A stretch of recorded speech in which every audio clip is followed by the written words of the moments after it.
नमस्कार सर। नमस्कार जी। सबसे पहले अपना नाम बताइए। मेरा नाम अनिल पंगाड़ है जी, सिरसा यूनिवर्सिटी में रहता हूँ जी। तो आज डॉक्टर अशोक तंवर जी का गांव गिदरावाड़ी में प्रोग्राम रखा गया है, तो आप इसको किस तरह से देखते हैं कि गांव में इतनी ज्यादा भीड़ भी नहीं हुई है, मतलब नॉर्मल प्रोग्राम रखा गया है, इतने बड़े नेता यहाँ पे। सबसे बड़ी बात तो है यहाँ पे भीड़ पूरी है। ये जो दुष्प्रचार है ये कांग्रेस की तरफ से हो सकता है कि भीड़ है कि नहीं, भीड़ पूरी है। और लोगों के अंदर जो है राष्ट्र निर्माण को लेके और देश को एक विकसित राष्ट्रों की श्रेणी में खड़ा करने के लिए भारी जोश है। और ये जोश जो है वो 4 तारीख को पूरे भारत के 140 करोड़ लोगों को दिखेगा। अगर हम बात करें यहाँ कोई कांग्रेस की तरफ से तो कोई ऐसी बात नहीं, हम तो पत्रकार होते हैं नॉर्मल। तो यहाँ की अगर लोग यहाँ से बात करते हैं, प्रशासन ज्यादा है, आम पब्लिक कम है सर, यहाँ कोई विरोधी की कोई बात। प्रशासन तो इसलिए है ताकि शांति व्यवस्था को सुनिश्चित किया जा सके, क्योंकि कांग्रेस के द्वारा कुछ प्रायोजित लोग जो है वो यहाँ पे जो प्रोग्रामों के अंदर जो है वह धान डालने का प्रयास करते हैं। तो प्रशासन तो है व्यवस्था को दुरुस्त करने के लिए, इसके अलावा प्रशासन का यहाँ पे कोई भी काम नहीं है। आप प्रोफेसर। हाँ जी प्रोफेसर साहब, अगर बात करते हैं पिछले 10 साल में बीजेपी की सरकार रही है, तो अपने सिरसा के अंदर कोई बड़ा प्रोजेक्ट आया है? अगर किसी बड़े कॉलेज की बात करते हैं, मेडिकल कॉलेज की बात करते हैं, या कोई इंस्टीट्यूट है किसी तरह का, कोई आया बड़ा? सिरसा के अंदर मेडिकल कॉलेज खुलेगा। और सबसे बड़ी बात जो है छोटे से लेके बड़े आदमी को लाभ देने की बात है। तो यहाँ पे जो पहले एक व्यवस्था होती थी कि जो राजनीतिक परिवार होते थे उनकी चाटुकारिता जो है वो एक मात्र अधिकार पैमाना होता था सरकारी नौकरी का। लेकिन जो आज के दिन जो है जो योग्य बच्चे हैं उनको बिना पर्ची के और बिना खर्चे के जो है नौकरी मिल रही है। इससे बड़ा कोई काम जो है हरियाणा के इतिहास के अंदर आज तक कोई हुआ नहीं है। और जो समाज की अंतिम पंक्ति में जो लोग खड़े हैं उनको सरकारी योजनाओं का लाभ जो है वो घर बैठे मिल रहा है। ये सारे के सारे काम विकास के जो कार्य है वो 10 साल के अंदर जो है मोदी सरकार ने केंद्र के अंदर और खट्टर सरकार ने जो है वो हरियाणा के अंदर किए हैं जी। अगर आप नौकरी की बात करते हैं बिना पर्ची बिना खर्चे की, अगर ये हम लोकल गांव में जाते हैं तो वहाँ हमारी बात होती है, जो बिना खर्ची बिना पर्ची जो नौकरी लगे हैं वो क्वालिफिकेशन के हिसाब से नहीं लगे। क्यों? क्योंकि पीएचडी बच्चों को ग्रुप डी की नौकरियां दी गई है, और ग्रुप ए की नौकरी में बाहर के लगाए, हरियाणा के नहीं लगाए। नहीं नहीं, ये तो टोटल भ्रामक प्रचार है कि भाई जो है बाहर के बच्चे लगे, सारे के सारे हरियाणा के लगे हैं। आप चाहे एचसीएस की लिस्ट उठा के देख ले, चाहे किसी भी प्रकार की लिस्ट उठा के देख ले, 90% से ज्यादा जो बच्चे हैं वो हरियाणा के हैं। अगर काबिल बच्चा अगर किसी दूसरे स्टेट का है वो हरियाणा में फाइट करता है तो उसको भी नौकरी मिली है, लेकिन सारे के सारे बच्चे हरियाणा के हैं। और रही ग्रुप डी के अंदर जो है पीएचडी वाले बच्चे आए हैं, अगर कोई योग्य बच्चा डी ग्रुप में अप्लाई करेगा तो डी ग्रुप की मिलेगी, अगर कोई बच्चा एचसीएस के लिए अप्लाई करेगा तो उसको एचसीएस की मिलेगी। ये बच्चे के विवेक के ऊपर है वो किस प्रकार की नौकरी का फॉर्म भर रहा है। अगर नौकरियों की बात करते हैं, 3 नौकरियां निकलती है, ग्रुप बी की निकलती है, ग्रुप सी की निकलती है और ग्रुप डी की निकलती है। तो सबसे पहले फर्ज बनता है सरकार का कि ग्रुप बी की भर्ती पहले करे, ताकि जो इंटेलिजेंट बच्चे उसमें सेलेक्ट हो जाएं। उसके बाद सी की करे, फिर डी की करे, ताकि सभी को वो जॉब मिल जाए। लेकिन सरकार की तरफ से क्या किया जा रहा है कि पहले ग्रुप डी की भर्ती की जाती है, उसके बाद सी की, उसके बाद बी की। कारण क्या होता है कि जो ग्रुप एक ही बच्चा ग्रुप डी में भी भर्ती हो जाता है, सी में भी और बी में भी, वो पोस्टें खाली हो जाती है, पूरी पोस्टें भर नहीं पाती। उसके बारे में क्या कहना है? ये जो आप बात कर रहे हो ना, ये एक आदर्श व्यवहारिक बात नहीं है। ये देश संविधान के हिसाब से चलता है और देश का संविधान कहता है कि कोई सी वैकेंसी किसी भी टाइम निकल सकती है। ये कोई पैमाना या कोई रूल नहीं है कि भाई वो नौकरी पहले निकलेगी वो बाद में निकलेगी, उन बच्चों को पहले मौका मिलेगा वो बाद में मिलेगा। ये देश वर्तमान के अंदर संविधान के द्वारा चल रहा है और संविधान में व्यवस्था है कि कोई नौकरी किसी समय निकल सकती है। 2018 के अंदर 18,000 की नौकरियां लगी थी, उसमें से काफी लोग लगभग 40% है, कांस्टेबल भी लगे हैं, क्लर्क भी लगे हैं। तो वो ग्रुप डी की 40% भर्तियां खाली होगी, उनका क्या? भाई गिदड़ावाड़ी में है। ठीक है, वैकेंसियां खाली होगी है, उनको दोबारा जो खाली हुए पद है उनको दोबारा से भरने का प्रयास किया जाएगा सरकार की तरफ से और योग्य बच्चों को दोबारा मौका दिया जाएगा। इस हरियाणा प्रदेश की जनसंख्या जो है 2,60,00,000 है। तो जो बच्चे हुए बच्चे हैं उनको दोबारा से मौका दिया जाएगा। तो अगर भाई गिदड़ावाड़ी के अंदर है मेरे साथियों, गिदड़ावाड़ी बिल्कुल मौजदिन का आगे गिदड़ावाड़ी है। गिदड़ावाड़ी में डॉक्टर अशोक तंवर पहुंचने वाले हैं। आप समाज के किसी भी कोने में जाके देखें, जो पूर्ववर्ती जो सरकारें रही हैं उनमें सरकारी स्कूलों के हालात क्या थे और आज के हालात क्या हैं, तो आप खुद अंतर पाओगे। पहले के जो है जो पहले की जो में सरकारें होती थी उस समय जो है सरकारी स्कूल जो है वो राजनीति का अड्डा हुआ करते थे।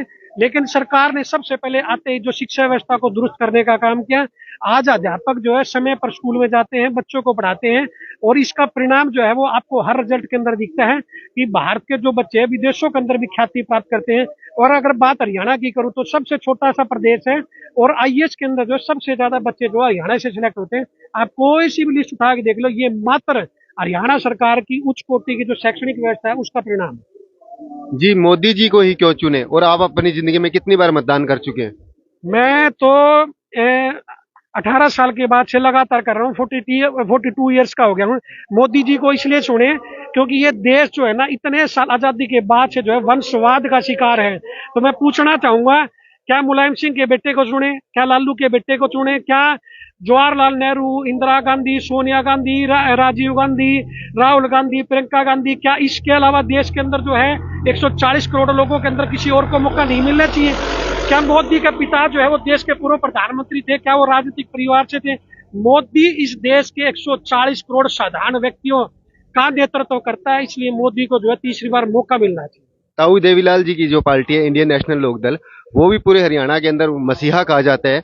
तो उनको पीछे की जो सरकारी थी उन्होंने भी बड़े हरियाणा के विकास के लिए काम किया। आपने पीछे मतदान भी किया होगा। ताऊ देवीलाल की पार्टी जो है वो एक राजनीतिक पार्टी होने की बजाय जो आज एक प्राइवेट लिमिटेड पार्टी बन के रह गई है, जहां पे जो है अहंकार जो है इन लोगों का चरम सीमा के ऊपर है। और इस अहंकार का परिणाम ये है कि हरियाणा के मानचित्र से ये इनेलो और जेजेपी नामक जो ये जो ठगी वाली जो पार्टियां थी ये विलुप्त हो गई है।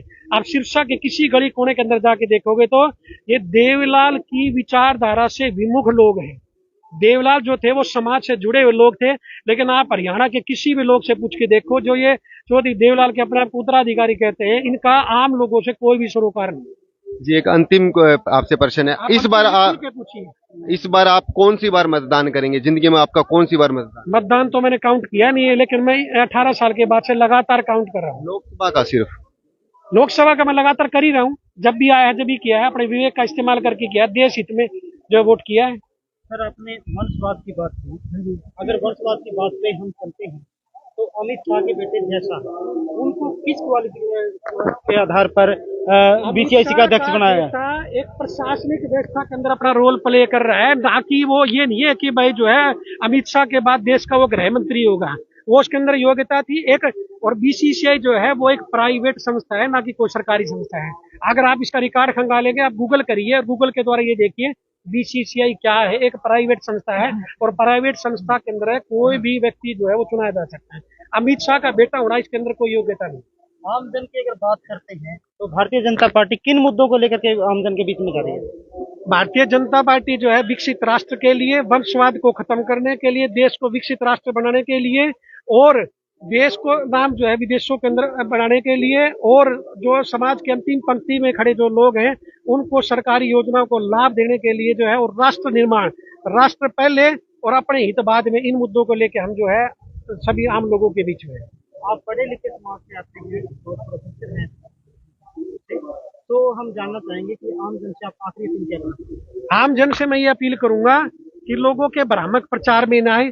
मैं एक छोटी एक बात बताऊंगा। यहाँ से जो प्रत्याशी है कांग्रेस की कुमारी शैलजा, वो कहती है मेरे पिता 4 बार लोकसभा के सांसद रहे, मीन्स 20 साल तक उनके पिता ने यहाँ पे राज किया। उसके बाद उनकी बेटी कहती है मैं यहाँ पे एमपी बनी और दोबारा मैं आ गई। उनकी बेटी यहाँ पे आके ये क्यों नहीं कहती भाई हमने 25 साल तक राज कर लिया, अब की बार किसी साधारण व्यक्ति को कांग्रेस की तरफ से मौका देना चाहिए ताकि वो चुनाव जीते और आम आदमी का प्रतिनिधित्व जो है वो लोकसभा के अंदर कर सके। और मैं यहाँ पे तुलना ये करूंगा कि यहाँ से जो बीजेपी का प्रत्याशी है वो एक साधारण फौजी परिवार का लड़का है, उसके पिता कोई राजनीति में नहीं थे। इस प्रकार का मौका जो साधारण व्यक्ति को केवल और केवल भारतीय जनता पार्टी में दिया जा सकता है। कांग्रेस के अंदर जो है लोकसभा का चुनाव लड़ने का एकमात्र पैमाना ये है कि आप गांधी परिवार की अगर चाटुकारिता करते हो तो आप लोकसभा के प्रत्याशी हो, अन्यथा आप ये सपना भी नहीं देख सकते कि आप लोकसभा के प्रत्याशी हो। अगर हम डॉक्टर अशोक तंवर जी की बात करें, आपने कहा कि वो एक साधारण परिवार से है, डॉक्टर अशोक तंवर जी को इस लेवल तक लेके आने के लिए कांग्रेस का ही हाथ रहा है। कांग्रेस मात्र एक माध्यम था। जब तक कांग्रेस जो है वो अपनी नीतियों पे चल रही थी तो डॉक्टर अशोक तंवर जो है वो इनके साथ थे, और जब इन्होंने परिवारवाद का जो है अंधा खेल खेलना शुरू कर दिया और जब गांधी परिवार ने जो है यहाँ के जो स्वयंभू नेता हैं उनके आगे सरेंडर कर दिया और लोगों की जनमानस की भावनाओं की अवहेलना करनी शुरू कर दी, तो जो अशोक तंवर ने आम आदमी के हितों की बात उठाने को उचित समझा और उस पार्टी को और अपने जमे जमाए राजनीतिक करियर को लात मार के आम आदमी की आवाज उठाने को बेहतर समझा। डॉक्टर अशोक तंवर जी आम जनता के बीच जा रहे हैं, बीजेपी और जेजेपी के नेताओं का भी लगभग विरोध क्यों हो रहा है? मैंने ये बताया, मात्र 5 से 10 लोग कांग्रेस पार्टी के द्वारा प्रायोजित लोग जो है वो इसका विरोध कर रहे हैं, और मैं तो ये कहूंगा ये लोग जितना ज्यादा विरोध करेंगे उतनी बड़ी जीत सिरसा लोकसभा क्षेत्र से डॉक्टर अशोक तंवर की होगी, क्योंकि जो 36 बिरादरी है उसको ये पता है कि इन लोगों ने क्या किया है और अशोक तंवर ने क्या किया है। एक मैं बात पूछना चाहूंगा आपसे, एक बात पूछना चाहूंगा, रात को 12 बजे आप फोन करिए, अशोक तंवर फोन उठाएगा। एक साधारण व्यक्ति जो है अशोक तंवर की गाड़ी के अंदर बैठ सकता है। साथियों, डॉक्टर अशोक तंवर जी पहुंच चुके हैं। तमाम आपको जो वीडियो है बिल्कुल लाइव में दिखा रहे हो मेरे साथियों। ये जो गांव गिदड़ावाड़ी है, गिदड़ावाड़ी के बिल्कुल लाइव वीडियो चल रही है और ये जो प्रोग्राम है ये तमाम आपको दिखा रहा हूँ। बिल्कुल ये जो लाइव वीडियो चल रही है मेरे साथियों, बिल्कुल आपको ये लाइव वीडियो के अंदर तमाम जो डॉक्टर अशोक तंवर जी पहुंच चुके हैं मेरे साथियों। भाजपा प्रत्याशी डॉक्टर अशोक तंवर जी बिल्कुल सामने लाइव में आ चुके हैं गांव गिदड़ावाड़ी मेरे साथियों।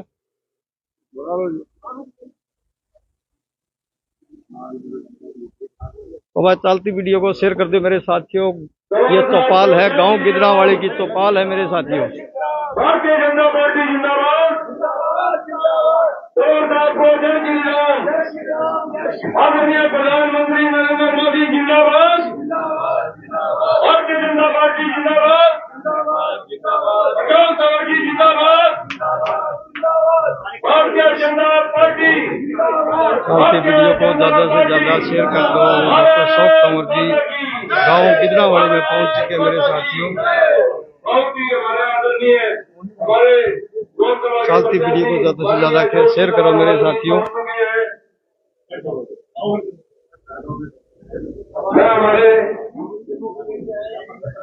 डॉक्टर अशोक तंवर जी गांव गिदड़ावाड़ी में पहुंच चुके मेरे साथियों। तमाम जो बिल्कुल लाइव वीडियो आपको सामने दिखा रहा हूं और चलती वीडियो को भाई ज्यादा से ज्यादा शेयर कर दिया करो मेरे साथियों।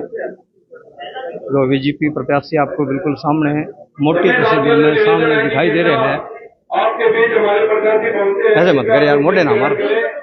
और आए हुए हमारे मेहमान के विचार सुने।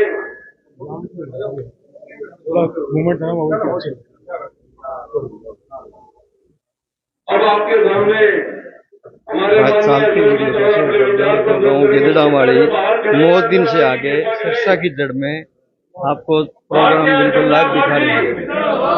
अशोक जी को जय श्री राम। माननीय अशोक जी, निवेदन है कि आप गाँव वासियों के समक्ष अपने विचार प्रस्तुत करें। माननीय तौर पर